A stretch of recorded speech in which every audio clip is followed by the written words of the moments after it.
This is the West Michigan Sports Show, presented by Dasos Digital. Now, here's your host, Brandon Wirth. Welcome into the West Michigan Sports Show, presented by Dasos Digital. Brandon Wirth joining you here on Saturday, December 14th here this morning, just a few hours ahead of our regular programming schedule. So we have a lot to discuss today, a lot of scores to go over, as well as we'll finish off here on the show with some good ideas. What makes and breaks a good high school uniform? We'll talk the difference in sports and some things that you can do to spice up your school's unis. But first, big thanks goes out to our sponsors. Those include, but aren't limited to, Johnson's Automotive, the Schuberg Insurance Agency, Quality Car and Truck Repair, Alter Care Big Rapids, Paris Auto Sales and Service of Big Rapids, Moda, the Mecosta Osceola Transit Authority, and the Mecosta Osceola Career Center. Thank you for your support of high school sports. And if you want to be a local sports supporter, I always got to throw this in here at the show. If we have businesses listening that are fans of sports, whether basketball, football, baseball, you know it, or just coverage of all of these sports, make sure to give us a call, 796-7000 at the Big Rapids Media Network, and I will get you in support of local high school athletics, so you can feel like you're a part of this show, as well as you can be a part of local high school sports coverage. We will go to our local sports scoreboard here, and we'll go back all the way to December 6th, looking at some basketball scores on the boys' side. Then the girls' side, Grant takes down Tri-County 86-44. Grant once again showing that they can score it. On the boys' hoop side of things, man, they've gone off to an incredible start and did so last Friday as well. Kent City takes down Lakeview on the road, 64-39, a win for the Eagles against the Wildcats. Central Malcolm and Molly Stanwood battled it out to a 5-point affair. Molly Stanwood gets the victory, 58-53, your final score. Newaygo wins on the road at the Den. Reed City falls at home by a score of 81-65. 68-50 was the registered score, but it was 70-50, the final score. Big Rapids against Chippewa Hills there in Remus. Shelby, White Cloud, non-conference affair. Big time defensive slugfest, to say the least. 30-26, a win for the Indians there on the boys' side of hoops. Moving over to the girls, Grant against Tri-County. It's a win for the Tigers by 13 by a final score 47-34 there from Grant. Kent City gets the win, completes the sweep over the Wildcats there on Friday night. 61-40, the final score win for Kent City. Molly Stanwood and Central Montcalm battling the Mohawks, edge out the Hornets 42-35.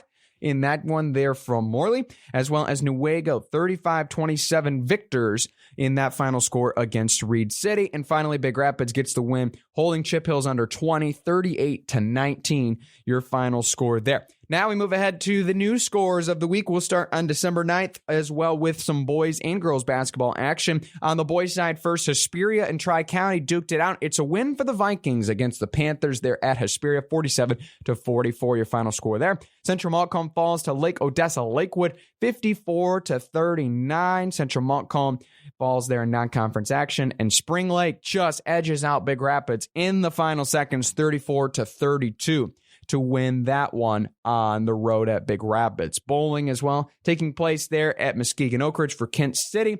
Do not have scores to report there, but we'll get those to you as soon as we get them. December 10th, Big Rapids had some fits against Central Montcalm in the Hornets back-to-back, but Big Rapids wins it in the fourth quarter. 57-43, they get away from the Hornets' upset bid. Grant keeps it rolling. Big time, 50-point margin. They took down Lakeview 68-8. Tri-County against West Michigan Aviation Academy from Howard City. Vikings had all they could handle from the Aviators, 68-29, the final score. Win for Aviation Academy. Newaygo against Molly Stanwood, 61-54 final score, and it'd be the home team getting the victory. Newaygo takes down Molly Stanwood at home. Reed City against White Cloud, a battle that was well anticipated, and surely it was. Down to the wire, Reed City pulls away in the fourth, late 40-33 over the Indians in conference action, as well as Chip Hills and Kent City battled. It'd be a win for the Eagles, 53-25. Girls basketball side of things, Central Montcalm against Big Rapids, 50-33, the final score. Cardinals hold off Central Montcalm on the road for another win on their season so far. Tri-County's girls would get the win at Aviation Academy, 49-18, to avenge the boys' loss. Kent City against Chip Hills, it would be all Eagles at home, 47-23. Dominant performance there from the Eagles defense. Grant against Lakeview, 45-39. A little bit of an interesting affair. Things were up and things were down both sides, but a win there for Grant on the road by 6. Newaygo holds off Moy Stanwood as well on the road. In girls action, the Lions oust the Mohawks 52-47. And Reed City gets the win at White Cloud on the girls' side of hoops, 34-28 in a defensive slugfest. Moving forward, December 13th we go. This was last night if you're listening to us live here on Saturday. But if you're missing this and you're catching up, don't worry. BigRapidsDailyNews.com, WBRN.com. You can catch the podcast version as well as on Spotify and Apple Podcasts if you are a frequent podcast connoisseur over the airwaves that we have. 66-35, the first score on the books, and the teams were Big Rapids and the Vikings of Tri-County, and it'd be a win for the Cardinals over Tri-County. Central Montcalm against Lakeview, 60-39, your final score. The Hornets take down the Wildcats, 60-39. Newaygo against Grant, battle of M37 and boys hoops, and boy, did we figure out what is the team that is going to chase Big Rapids this year. Wow. Oh, goodness. Grant, 78-37, a dominant win in the battle for M37, won by the Tigers. That's dominant stuff. Grant looks like the real deal this year. Chip Hills ousts Reed City on the road. Whoa, that's a massive win for the Warriors. They win 48-36, the final score there in hoops, as well as Sparta takes down Kent City in a non-conference affair, 77-38. And the final boys score, Moly Stanwood and White Cloud, the battle in the silver. And boy, did it go down to the wire. But it's the home team, the Indians, just edging out the Mohawks, 44-42. On the girls' side of things, Big Rapids gets the win against Tri-County, 58-24. Another win for that talented Cardinal crew. Central Montcalm against Lakeview. Montcalm just keeps it rolling. Wasn't the prettiest, but they got it done, 45-32 over Lakeview.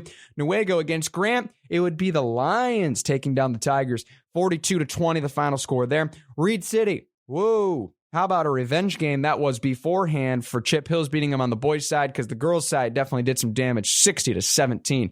Final score there from Reed City. Sparta against Kent City. This time the Eagles would beat the Spartans 66-30, and Moy Stanwood takes down White Cloud in dominant fashion there from White Cloud, 54-23. So those are the scores from local hoops action, as well as we got some great games coming up on deck. There is one score to report from wrestling. I appreciate all of those that are inputting some wrestling scores in there. 68-5, a dominant win for the Packers of Fremont, a former CSAA team, taking down Newaygo there in wrestling action. We do not have any scores to report at the moment from the Lakeview Quad, as well as some of the other teams that were in Marquette up north this weekend, which will be happening on Saturday. Once we get those in, we'll cover those as we go along. Also, some teams in action today over in Hart there for the tournament there in the home of the Pirates. But great overall matchups on deck. Wanted to highlight a few before we get to our first break. There's some great games coming up here next week, folks, before the holiday break. So I encourage you, get on out, watch some of our local high school athletes before you get your holiday travels in. We got some great matchups for you, some notable ones coming up on the 17th. That would be Tuesday for basketball action.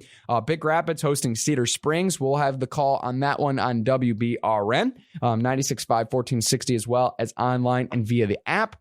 Some good ones as well. Kent City Grant might be an interesting one there from Kent City. Grant will be the favored team, but we'll see if Kent City has something else to say. Moy Stanwood and Reed City, a little slight rivalry. Maybe not as the same as Big Rapids Reed City, but based on where those teams are both at, both looking for a piggyback, and that's going to be an interesting one, especially from Morley, as Reed City probably the favored team. But you never know. We've seen this year, the shakeups have been crazy. On the girls' side, also some great matchups as well to highlight. We'll have, it looks like Tri-County and White Cloud will be doing battle there from Howard City. That one might have some intrigue to it, as well as Chippewa Hills will host Central Montcalm to try to pull off the upset there against the Hornets. There will also be some action on the 20th, which will be next Friday night before you get on your way for school break. And some good ones. Reed City hosting Big Rapids, the Battle of 131, the fight for Misiola, whatever you want to call it. That will be there in the den. I'm hoping to be on the call for that one, but some circumstances might change that based on what Ferris State football does here this afternoon if you're listening to us live. As well as we'll have some great games on the women's side for you here. Kent City against Central Montcalm at Kent City. That should be a very high-scoring affair, but we'll see if defenses show up. And then as well, we have some competitive cheer for Big Rapids. They're going to be going to West Catholic That will be another one to highlight as well. Big Rapids will also be traveling to Kanawha Hills. So if you're in town on Saturday, doing some Christmas shopping, some late Christmas shopping, hey, I'm not judging. I'm probably with you at the same point.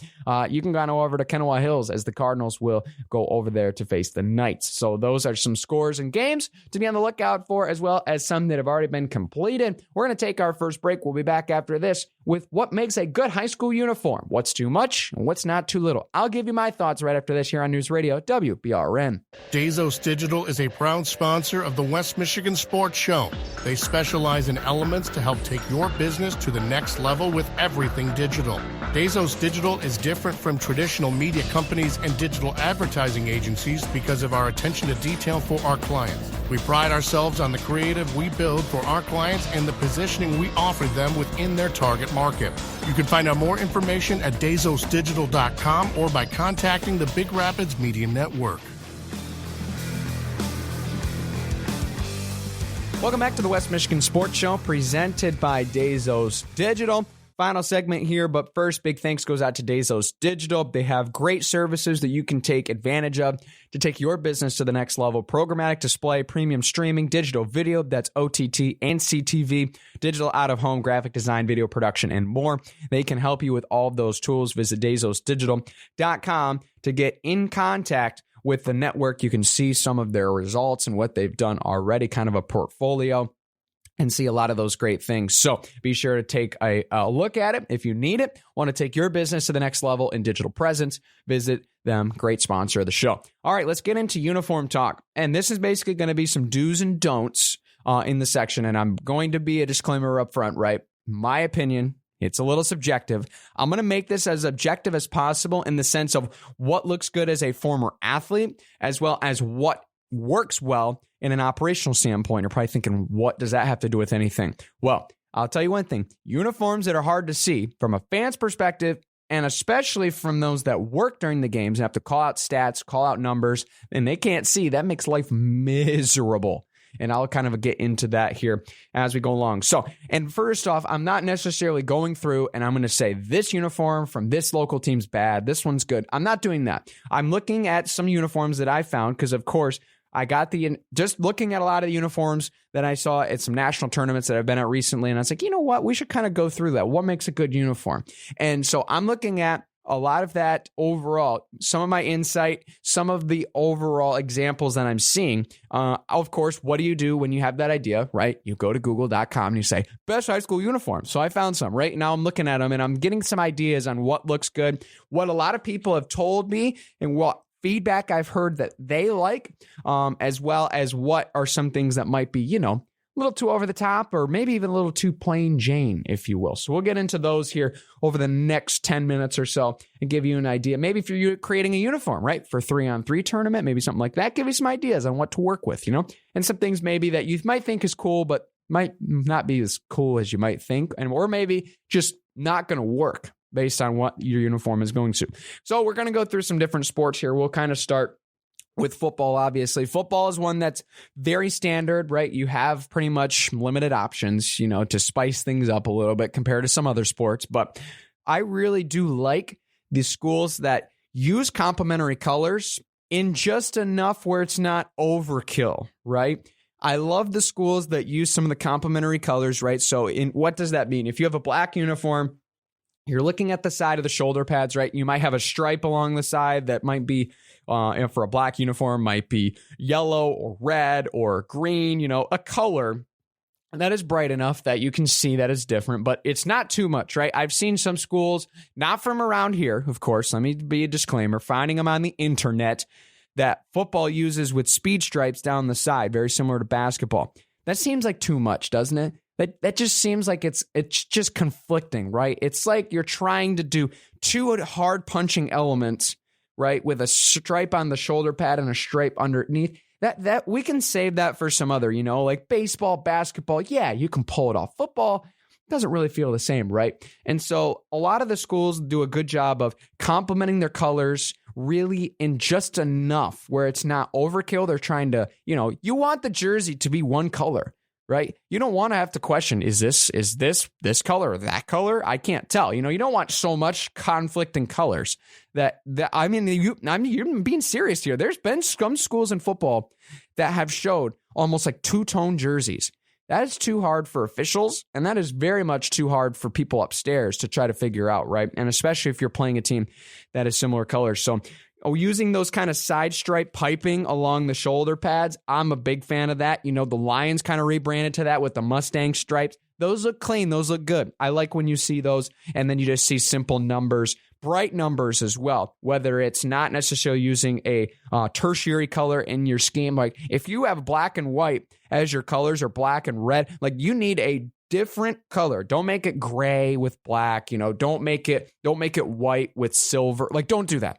It needs to be very much visible. So make sure that those are bright numbers as well. So that's kind of the idea for football. Cross country, this one's fun. I like seeing different uniforms because singlets, uniform tops, right? There's a lot of freedom when it comes to cross country. You just need to know what the logo looks like. You just need to see the name, right? And so you can go to town, you can go on Under Armour, Nike, Adidas, where they have all these different geometric patterns, right? Them gradient schemes. I'm a fan of them. But at the end of the day, don't overkill it because you still need something that complements your logo or complements your lettering, right? If you're doing like speed stripe that Adidas does and that geometric pattern along the front of the jersey, but then you're trying to do some sort of a really nice slanted text, but if it doesn't fit, it won't fit, right?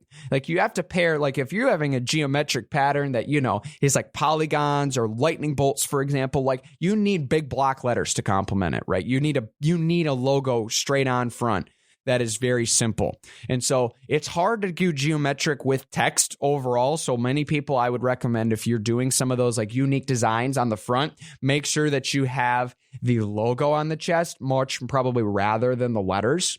Maybe there's a way you can do both of them, but there's room to do the letters as well on the back, or you can have the logo on the back with a different geometric than on the front, right? There's many different options. So have fun with cross country. I think it's great. Volleyball, very simple, right? Stripe piping, whether it's you're going sleeveless or whether you're going sleeves, long sleeve, short sleeve, right? Piping on the sleeve always looks good. Stripes, that classic kind of throwback look that's kind of in these days.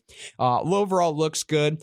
I have seen some schools that try to do different color bottoms compared to tops, but it doesn't complement the stripe or the overall base color. That could be a little confusing. So I would try to recommend to match them, whether it's a white top and black bottoms with black stripe, that's great. Don't throw in random green bottoms or whatever other complementary color you have, because that just looks weird. Okay.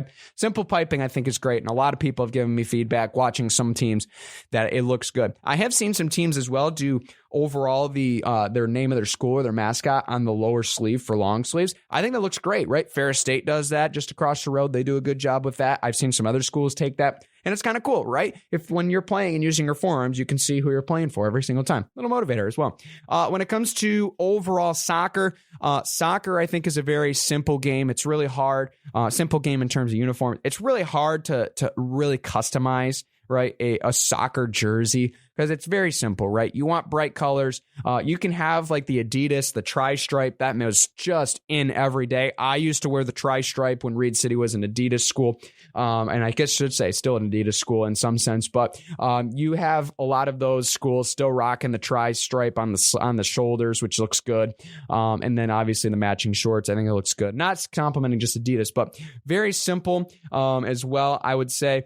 Make sure the letters are big in soccer, because when you are running around, and it doesn't have to be overly large, right? Just make sure they're big, maybe not to the football big, but do not make them as small as some other, when you're looking at other sports, right? They use really small letters. Like for baseball, if you use a smaller letter or smaller number on the front, bigger on the back, don't make it that size, the smaller number on the front and back, because when you're moving and running like soccer does, it's a very movement sport. Jerseys moving, getting tugged around. You have to see the number. And if it's already that small for a sport that runs around laterally so much, it makes it hard, right? Football, you need big numbers. It is an absolute must, and you can see why. And I think soccer is the same thing. Basketball, overall, I'm a big fan of the sleeves around underneath of the armpit, right alongside of the rib cage. I think that looks good. I think a lot of people have stuck with that really since it was kind of introduced in the old school days. You know, it gives that historic vibe with the modern customization of text and number scheme and font and those kind of things. So I think it looks good. I've seen a couple schools try gradient with overall basketball jerseys. I'm not a huge fan of that. Now, if you're trying some sort of like a overall top to bottom, white to black, like maybe, but I think that's just too complex. You know, one color looks good, and maybe you have different. I don't think different color shorts compared to overall uniform tops, you know, girls or boys really works. So keep it simple. Like the stripes on the side. Some teams do a lot of the trim. I'm still a huge fan of the trim. I know some people like that. The historical aspect I mentioned earlier, right? What do you mean by the trim, right? Looking at the striping, that thin striping around the collar that goes along the sleeves, like that does look really good. And I think when you match that with the shorts, it looks just as good. Baseball and softball. I'm a huge fan, and I was fortunate enough to wear a jersey like this in travel ball. Where you see striping below the numbers in the scheme of the jersey font, right? You have something on the top, whether it's your mascot, you know, whatever the name of it might be, and then you see like the old Toronto Blue Jays striping, right? It's like a tri-tone striping going down. I think that looks great. I think it looks cool. You match that with the sleeve and even the hat, and that thing is just fire as well. For overall softball and baseball, I think simpler looks better. You know, it's the classiness of the game that really matters the most. So when you have like those throwback kind of looks where you have even the pinstripes, you know, that looks good. Match it and run with it. It looks great. And keep doing it like that. Even as well seeing the old fashioned, you know, where you got one fat stripe, two thinner stripes along the side, you know, the old school softball look. Yes, keep that going, please. We need to see more uniforms like that. Track and field, really similar to cross country. You have more freedom, but take that as you wish. Be sure that you have something that is a huge identifier for the school. Don't get too over creative. As well, looking at other sports, wrestling, really kind of the same thing. I like the classier look with wrestling. Some people are getting a lot over modern with, you know, the geometric patterns. It's still hard to see at the end of the day, especially, and people don't think about this, for wrestling venues where you are not close to the floor. Right. It is hard to see some of those logos and some of those things from far away. So be sure that you're cognizant of that and keep it in mind. And then as well, the last sport, if you got as well some lacrosse teams in the area, be sure that you have a simple uniform. Striping is good, but don't overkill on the striping as well. I would say that's a recommendation. Hopefully you guys enjoyed that. Be sure to subscribe. We'll be back with the next episode here, same time, same place next week. And we'll get you the good stuff right here on News Radio WBRN.